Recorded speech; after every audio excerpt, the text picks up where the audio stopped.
Oke, video kali ini saya akan membahas tentang kenapa sih kita dalam membuat sebuah konten yang menarik, kita juga memerlukan sebuah persiapan yang matang. Maka video kali ini sangat cocok buat teman-teman semua. Apa sih persiapan yang mesti kita lakukan dan persiapan apa aja sih yang mesti kita harus sediakan agar konten kita menjadi menarik? Terutama konten-konten yang formatnya berupa video kayak gini. Tonton video ini sampai selesai. Salah satu kunci sukses dalam membuat sebuah konten yang menarik adalah sebuah persiapan ataupun checklist. Seperti di video sebelumnya saya sudah bilang quotes dari Pak Wisnu Tama, yaitu preparation is everything. Itu artinya apa? Ketika kita mempersiapkan sesuatu itu dengan maksimal, dengan teliti, kita punya catatan nih, kita punya checklist, kita centang-centang persiapannya apa aja, dan hasilnya kemungkinan besar juga akan lebih maksimal daripada ketika kita langsung improvisasi, daripada kita langsung ceplos-ceplos tanpa adanya persiapan. Tapi tipe orang beda-beda. Ada juga orang yang cenderung kelebihan dia ada di bagian improvisasi. Jadi dia bisa secara langsung tanpa melakukan persiapan yang lebih detail dulu. Karena ini sifatnya khusus buat yang pemula. Terus buat teman-teman yang masih misalnya masih ragu, masih takut salah, takut ini, teman-teman bisa coba strategi ini dengan menggunakan checklist ataupun persiapan apa yang mesti kita lakukan. Nah, kenapa sih kita mesti menonjolkan yang namanya kualitas dari sebuah konten? Di satu sisi, kita juga harus mengembangkan kuantitas. Jadi yang namanya kualitas itu harus seimbang dengan kuantitasnya. Jangan sampai ketika kita membuat sebuah kuantitas konten yang banyak, tapi kualitasnya nggak maksimal. Itu sia-sia banget. Dan jangan sampai juga teman-teman terlalu menonjolkan kualitas banget, tapi kuantitasnya ini nggak sepadan. Seharusnya yang tadinya misalnya seminggu sekali, yang seharusnya konten tersebut itu update-nya 3-5 kali dalam seminggu, teman-teman update-nya sekali. Yang pasti konten teman-teman akan tenggelam di lautan konten yang banyak kayak gini. Nah, menurut data dari econsultancy.com, quality content make a. Jadi sebuah konten itu akan membuat menghasilkan sebuah, kita bisa meng-attract, kita bisa mendapatkan audiens yang memang sesuai dengan target kita. Kalau kita menonjolkan kualitas dan kuantitas itu seimbang. Jadi kita bisa mendapatkan audiens yang kita inginkan. Yang selanjutnya kita bisa memberikan value. Jadi audiens sudah audiens sudah mengorbankan internet mereka untuk menyimak konten yang telah kita buat. Maka kita harus memberikan sebuah apresiasi berupa value, ataupun audiens ini bisa mendapatkan apa sih dari konten yang telah kita suguhkan, kayak gitu ya. Selanjutnya kita juga harus bisa menciptakan suasana nyaman, baik, terutama buat konten-konten yang first impression.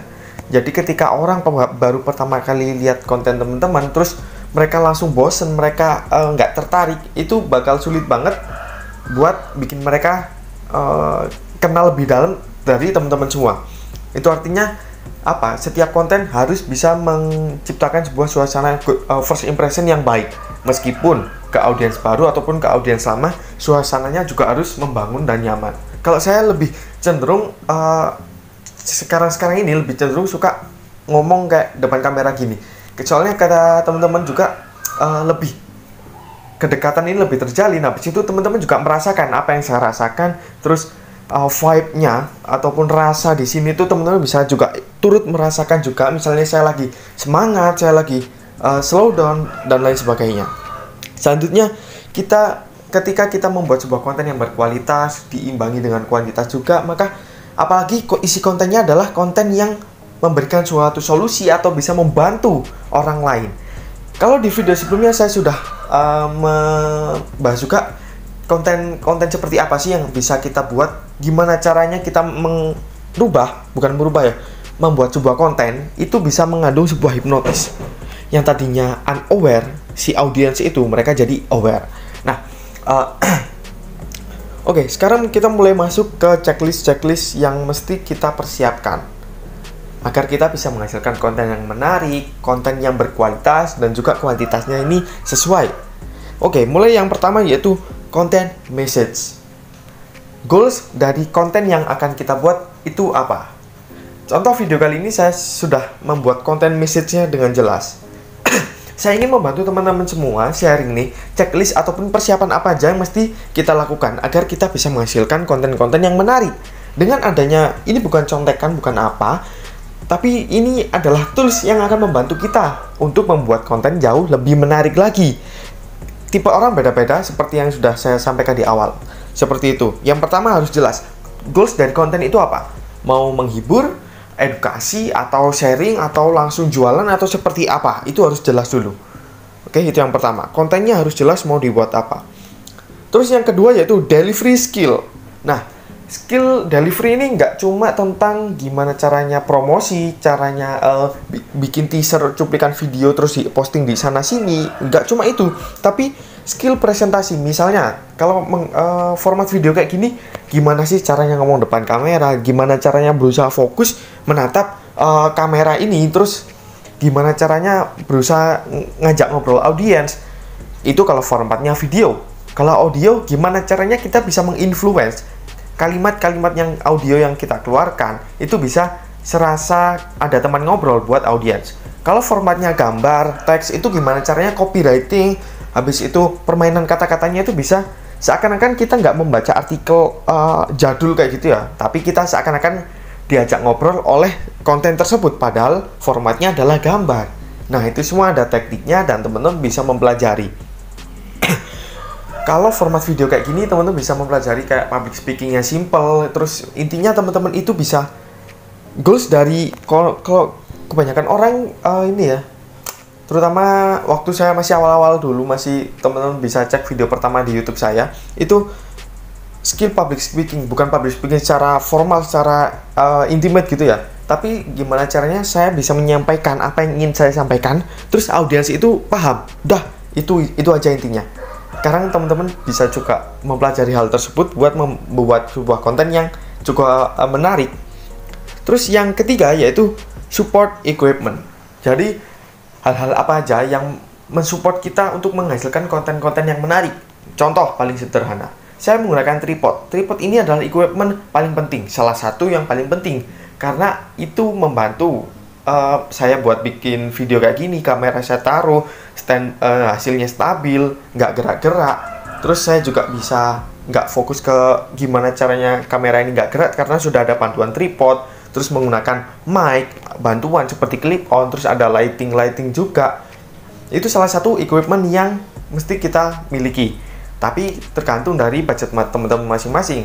Karena juga banyak di luar sana teman-teman yang terlalu perfeksionis. Konten di awal ini harus bisa profesional kayak yang artis-artis ataupun kayak yang udah besar. Karena yang namanya proses itu kan dari bawah dulu, bertahap, lama-lama juga akan menjadi kenyataan. Oke. Nah,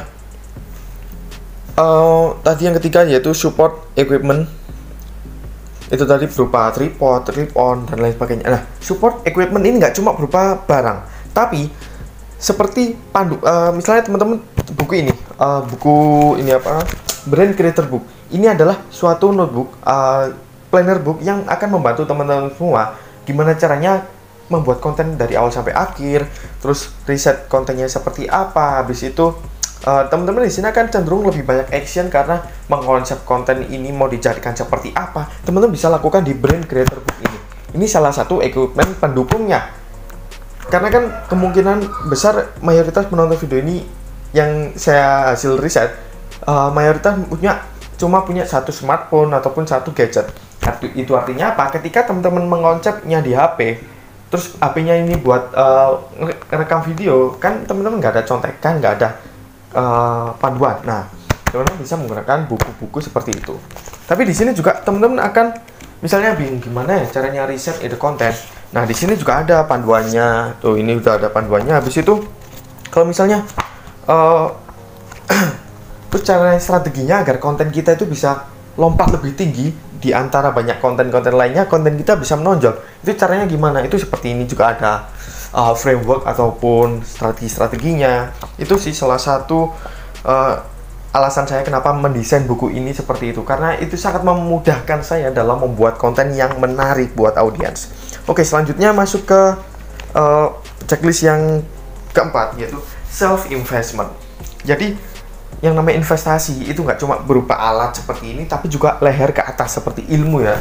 Jadi kita terus belajar, kita riset dari audiens lain, kita juga riset dari kompetitor, kita belajar dari platform lain tentang topik-topik yang akan kita jadikan sebuah konten agar wawasan kita tetap luas. Teman-teman juga misalnya kalau ada budget lebih bisa mengikuti seperti webinar, kelas online, atau sejenisnya. Itu akan menambah wawasan dan teman-teman semakin banyak explore semakin baik. Terus kalau investasi untuk diri sendiri, misalnya teman-teman ada budget lebih juga melakukan investasi, misalnya menggunakan skincare, perawatan wajah, ya mulai bertahap seperti itu. Nah, karena saya percaya juga ini checklist dari 4 poin ini, yang pertama content message, yang kedua yaitu delivery skill, yang ketiga support equipment, yang keempat adalah self investment. Itu adalah investasi yang nggak bakal buang-buang duit, karena itu akan berputar dan itu akan membantu kita untuk naik. Karena 4 poin tadi adalah dasar banget sebagai fondasi pijakan kita untuk bertahap terus naik untuk menghasilkan konten-konten yang menarik. Kita juga mendapatkan keuntungan, audiens juga mendapatkan keuntungan. Jadi sama-sama mutualisme. Nah, karena saya juga yakin teman-teman semua ketika tujuannya membuat konten ini menarik adalah misalnya adalah ingin mendapatkan penghasilan dari online, mungkin itu salah satunya, maka poin checklist 4 poin itu tadi teman-teman juga mesti dikuasai betul ya, benar-benar dipersiapkan terus. Karena saya akhir-akhir ini sedang mendesain sebuah equipment juga namanya Perfect Creator Gear. Jadi seperti yang di poin 1 sampai 4 tadi semuanya ada di situ. Saya mendesain Perfect Creator Gear. Mulai dari equipment berupa peralatan, misalnya tripod, clip on, ada juga lighting, terus ada juga panduannya seperti ini, ada juga panduannya, terus rumusnya bikin presentasi kayak gini, content presentation framework. Jadi step by stepnya seperti apa, di awal kita ngomong seperti apa, terus caranya bikin copywriting, bikin headline yang menarik, bikin orang itu mau ngeklik konten kita itu gimana caranya. Saya sedang mendesain itu semua, namanya Perfect Creator Gear. Nah, untuk konten selanjutnya saya masih membahas tentang gimana cara membuat konten yang menarik, kualitas dan kuantitas, dan lain sebagainya. Dan di video next juga akan lebih detail lagi tentang membahas gimana caranya mendapatkan traffic untuk konten kita. Oke, semoga bermanfaat. Saya Gung Hadi Mas dan sampai jumpa.